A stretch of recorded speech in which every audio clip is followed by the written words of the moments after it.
AP cabinet సమావేశం కొనసాగుతుంది. CM Chandrababu అధ్యక్షతన జరుగుతున్న ఈ సమావేశంలో కీలక అంశాలపై చర్చిస్తున్నారు. రాజధాని అమరావతి అభివృద్ధి, మౌలిక సదుపాయాల కల్పన, పలు విధానపరమైన నిర్ణయాలు, భూ కేటాయింపుల అంశాలపై చర్చ జరుగుతున్నట్టుగా తెలుస్తుంది. అమరావతిలో హైకోర్టు భవనాల పరిసరాల్లో 547 కోట్ల వ్యయంతో మౌలిక సదుపాయాల కల్పనకు కేబినెట్ ఆమోదం తెలిపే ఛాన్స్ ఉంది. అలాగే సిఆర్డీఏ బిల్డింగ్ ట్రైబ్యునల్ ఏర్పాటు ప్రతిపాదనకు కూడా గ్రీన్ సిగ్నల్ ఇచ్చే అవకాశం ఉంది.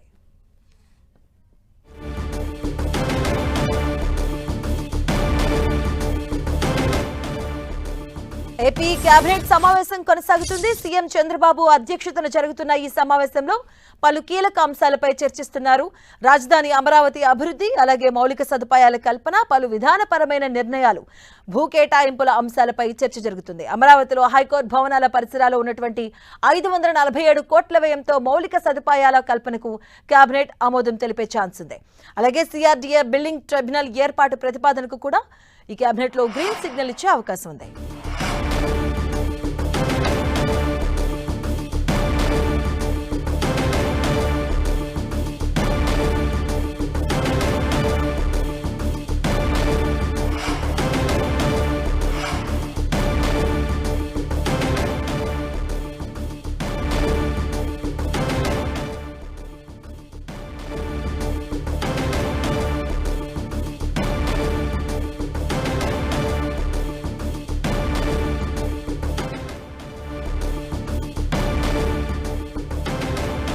ఏపీ కేబినెట్ సమావేశం కొనసాగుతుంది. సీఎం చంద్రబాబు అధ్యక్షతన కొనసాగుతున్నటువంటి ఈ సమావేశంలో పలు కీలక అంశాలపై చర్చిస్తున్నట్టుగా తెలుస్తుంది. హైకోర్టు భవన పరిసరాల్లో మౌలిక సదుపాయాల కల్పనకు ఆమోదం, అలాగే సిఆర్డీఏ బిల్డింగ్ ట్రైబ్యునల్ ఏర్పాటు ప్రతిపాదనకు కూడా ఈ కేబినెట్ లో గ్రీన్ సిగ్నల్ ఇచ్చే అవకాశం కనిపిస్తుంది. అలాగే రాజకీయ అంశాలపైన కూడా ఈ కేబినెట్ లో చర్చకు వచ్చే అవకాశం కనిపిస్తుంది. ఇదే అంశానికి సంబంధించిన పూర్తి అప్డేట్స్ మా కరెస్పాండెంట్ జయరాజ్ అందిస్తారు. జయరాజ్.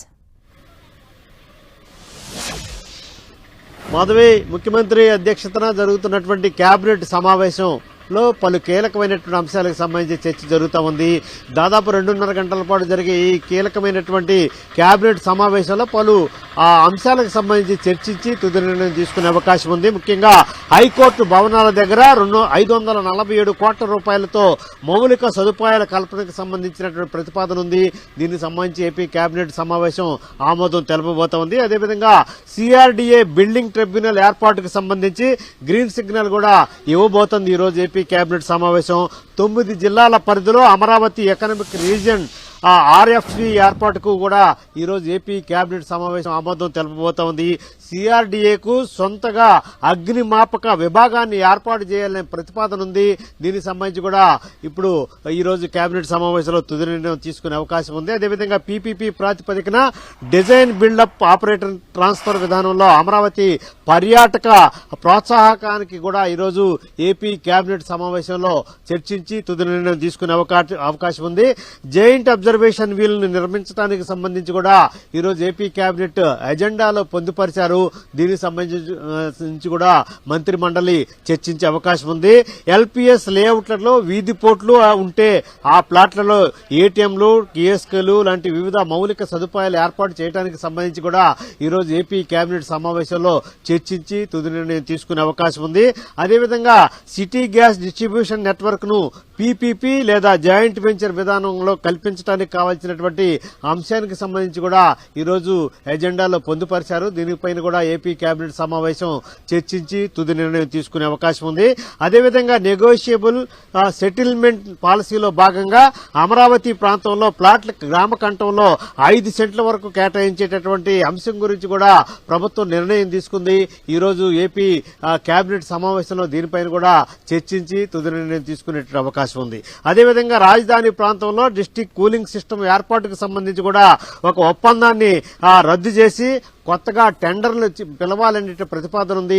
దీనికి సంబంధించి కూడా ఈరోజు ఏపీ కేబినెట్ సమావేశంలో చర్చించి తుది నిర్ణయం తీసుకునే అవకాశం ఉంది.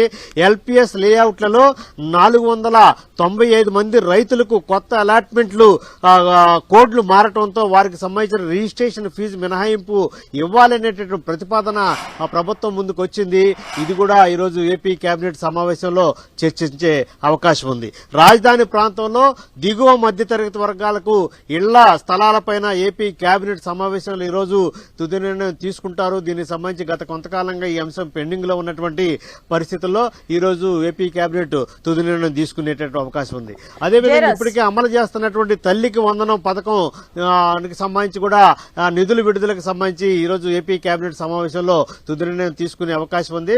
పాఠశాలలు ప్రారంభం కావడానికి సమయం సమీపిస్తున్నటువంటి నేపథ్యంలో తల్లికి వందనానికి సంబంధించి ఆ పథకానికి సంబంధించి నిధుల విడుదలకు సంబంధించి ఈ రోజు ఏపీ కేబినెట్ లో తుది నిర్ణయం తీసుకునేటువంటి అవకాశం ఉంది. మాధవి, జయరాజ్, అలాగే ముఖ్యంగా వైసీపీ కూడా కొన్ని అంశాలను రైజ్ చేస్తూ ఉంది. డిఎస్సీ అంశం కావచ్చు, అలాగే అమరావతి రైతుల ఫ్లాట్ల విషయం కావచ్చు, అలాగే వెన్నుపోటుకు 2 ఏళ్ళు అంటూ కూడా నిరసన కార్యక్రమాలు కూడా సిద్ధమవుతుంది. సో ఈ అంశాలు ఎలాంటి పరంగా ఈ అంశాల పరంగా ఎలాంటి నిర్ణయాలు ఉండే అవకాశం ఉంటుంది, ఎలాంటి దిశానిర్దేశం చేసే అవకాశం ఉంటుంది? మాధవి, ముఖ్యంగా ఎజెండాలో పొందుపరిచినటువంటి అంశాలలో చర్చించే ఆ సమయంలో ఇటు మంత్రులు అటు ఆయా శాఖలకు సంబంధించిన ఉన్నతాధికారులు ఏదైతే ఎజెండాలో పొందుపరిచారో దానికి సంబంధించిన అంశాలన్నీ కూడా ఈరోజు మంత్రిమండలిలో చర్చిస్తారు, ఆమోదం తెలుపుతారు. అనంతరం అధికారులు వెళ్లిపోయిన తర్వాత ముఖ్యమంత్రి మంత్రులతో ప్రత్యేకంగా వీటన్నిటికి సంబంధించి కూడా చర్చించే అవకాశం ఉంది. ఇవన్నీ రాజకీయపరమైనటువంటి అంశాలు కాబట్టి రాజకీయంగా డిఎస్సీ పైన వైసీపీ ఇప్పటికే ఉద్యమం చేపడతా ఉంది, అనేక ప్రాంతాల్లో ఆరోపణలు చేస్తుంది. దీనికి సంబంధించి రాష్ట్ర వ్యాప్తంగా నిరసన కార్యక్రమాలు చేపడుతున్నటువంటి నేపథ్యంలో ఇప్పటికే దీనికి సంబంధించినటువంటి ప్రిన్సిపల్ సెక్రటరీ, అదేవిధంగా కమిషనర్, మిగతా వారు కూడా డిఎస్సీలో ఎక్కడ ఎలాంటి అవకతవకలు జరగలేదు, చాలా అత్యంత పారదర్శకంగా నిర్వహించి 16,000కు పైగా పోస్టుల్ని గతంలో ఎన్నడూ లేని విధంగా అత్యంత పారదర్శకంగా నిర్వహించామని చెప్పేసి విద్యాశాఖ ఉన్నతాధికారులు 2 విడతలుగా ప్రెస్ మీట్ పెట్టి వివరించినటువంటి నేపథ్యంలో ఇంకా దానికి సంబంధించినటువంటి ఉద్యమాన్ని వైసీపీ కొనసాగిస్తుంది. దీని ప్రభావం ఎలా ఉంది, ప్రజలు ఏమనుకుంటున్నారు, దీన్ని ఏ విధంగా తిప్పికొట్టాలనే దిశగా ఈ రోజు మంత్రులకి ముఖ్యమంత్రి దిశానిర్దేశం చేసే అవకాశం ఉంది. అదేవిధంగా దీనికి సంబంధించి నిన్న రాజధాని ప్రాంతంలో రైతులు మాజీ ముఖ్యమంత్రి వైఎస్ జగన్మోహన్ రెడ్డిని కలిశారు. దీనికి సంబంధించిన అంశాల గురించి కూడా ముఖ్యమంత్రి మంత్రులతో మాట్లాడే అవకాశం ఉంది. ఇవి కాకుండా రాష్ట్రంలో ఉన్నటువంటి వివిధ రాజకీయ పరిణామాల నేపథ్యంలో వాటన్నిటి గురించి కూడా ముఖ్యమంత్రి మంత్రులతో ప్రత్యేకంగా మాట్లాడే అవకాశం ఉంది. మాది రైట్, థ్యాంక్ యూ జయరాజ్.